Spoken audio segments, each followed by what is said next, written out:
Hey there, everybody. It's Wayne D. Welcome to the website, WayneD.com.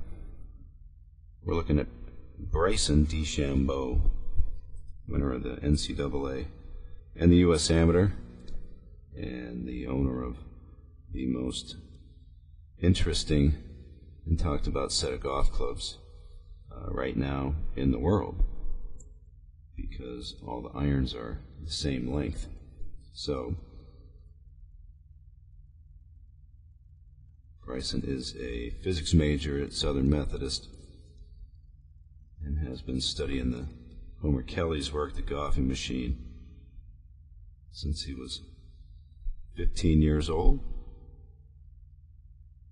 I have met Ben Doyle and spent a few days with him, and have worked with the golfing machine. Was never a certified golfing machine instructor, so I'm not pretending to know all the ins and outs of it. But what I can do is just look at Bryson's swing, like I do every swing, and just kind of report in on what's happening.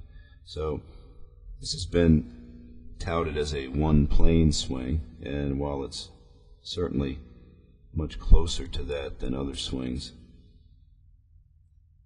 it isn't really just a one-plane swing. It's just real close to it.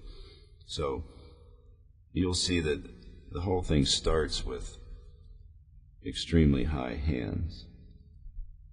So you can see that this driver swing is going to be up around 50 degrees at address, and you don't see anybody at 50. I mean, you're gonna see everybody down in the low to mid 40s usually with the driver.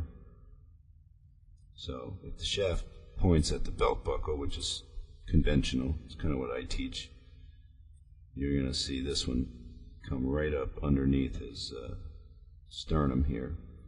So we start off with high hands. Now if we're talking about returning to a shaft plane, you know that most people struggle to get back to the lower shaft plane because they're always coming in high. But in this case, he's going to be able to take it back pretty much on that plane. Now this camera is a little high, so the club is going to look like it's under it, but it really isn't. And as the arms raise up and get more to the camera level, you get a little better picture of it. So you can see there the shaft is pretty much perfectly on that plane. But at the top, you can see that the grip is not exactly on the plane, so we've got a 3-degree progression upward here, from 50 to 53. So you might call that nitpicking, but if you're going to call something a one-plane swing, just call it, closer to staying on the same plane as the shaft during the swing, mostly because the shaft is extremely high at address.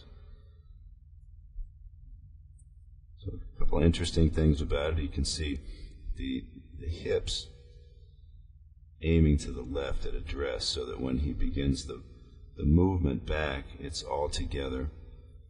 And since the hips are open, by the time they get back to where they would be square, the club has already traveled about a foot and a half. So he's going to gain some wind up in that fashion.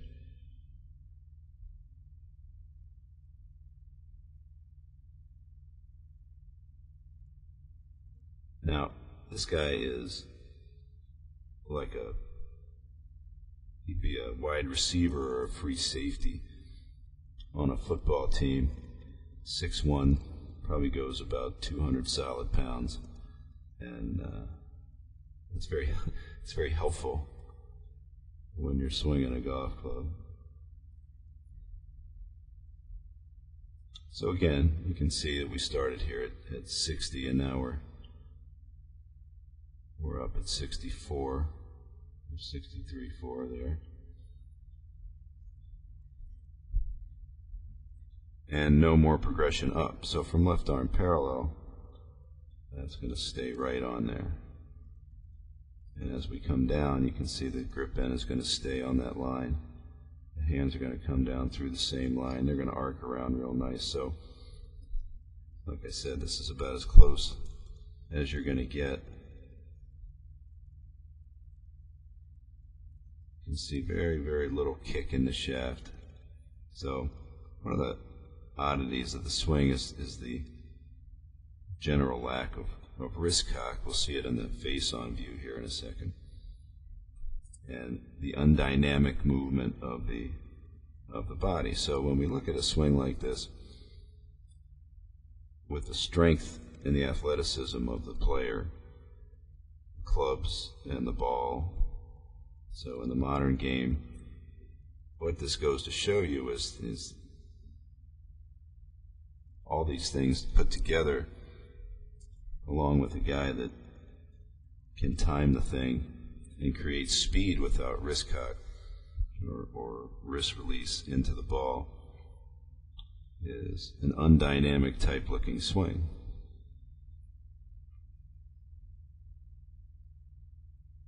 But you will note how open he is when he hits the ball, so you're not going to get away from the fact that, you know, the hips are going to really drive and open up. So my good buddy Mark Long happened to have a face-on view of Bryson. Couldn't find any on YouTube, but we've got one here. So we're going to start with a weak grip. So you can see the wrist is pretty much already flat, with the club slightly forward leaned at impact or at address. So impact fix here at address. Now he's going to stretch it back. And again, at left arm parallel, we're going to see the club out here, as opposed to where it would be hinged up. As he gets to the top, we're going to definitely see less than 90 degrees of wrist hinge. Now, if we're looking at the body movement, very, very centered. If the head does anything, it moves a tiny bit to the left, and the hips kind of cut a little bit left as well.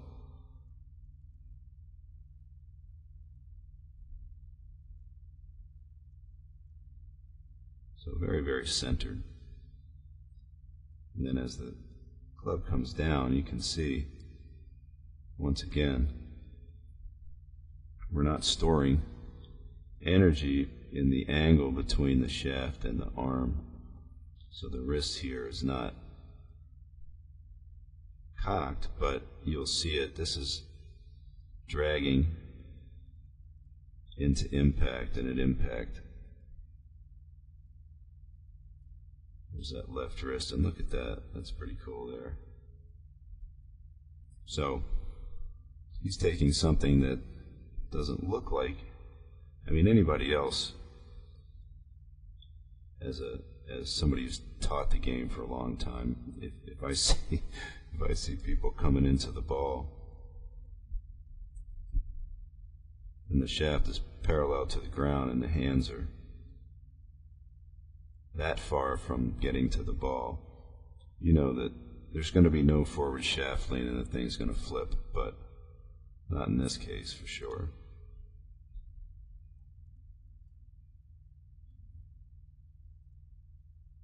So one thing you know here, that lateral movement is essential. So pivot movement here, you've got to have that forward weight transfer, and you've got to have that rotation of the hips to power this thing, because it still has to generate speed.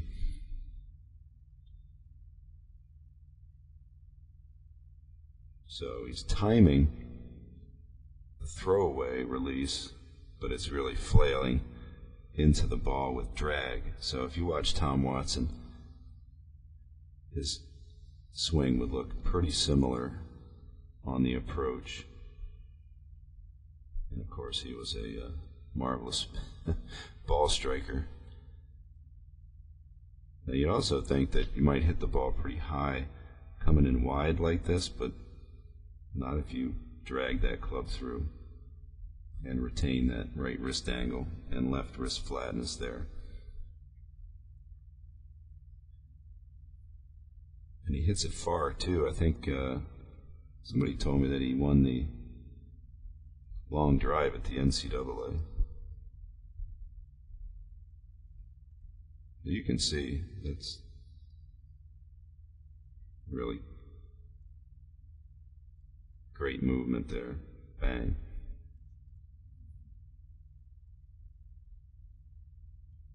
So in reading the comments about this, the club fitters are talking about it, wondering if this would be a new fad to have all the irons the same length. I think they're all like between a 6 and a 7 iron or something like that. But all the heads are different weights and the lofts are tweaked differently. So it wouldn't be easy to come up with a set like that. It took them a while to figure that out.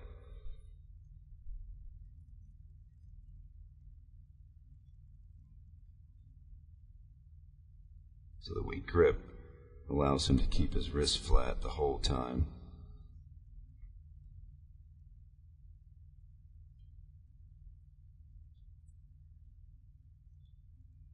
So you know he's strong. He's got perfect shaft control during the whole swing. Look at that. And that's really something that's,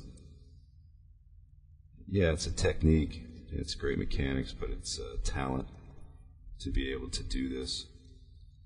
So I'm not sure you'll see anybody else doing this.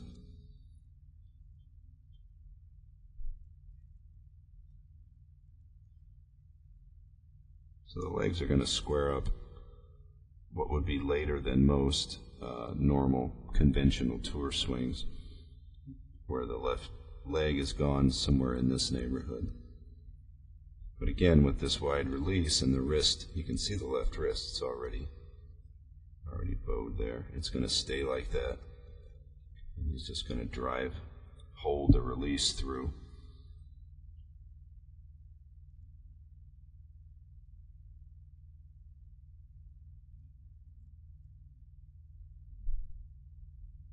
But you got to admit, that is pretty action, very nice.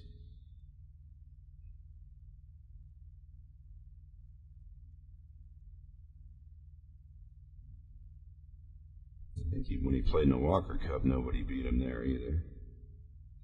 So it's really going to be fun to watch him progress and get out on the tour and see what this technique does. I think it's really neat. So that's my observations. I'm not pretending to know exactly what he's up to there, but that's what's happening to my eye in this swing. All right, Wayne D here, and it's Bryson DeChambeau.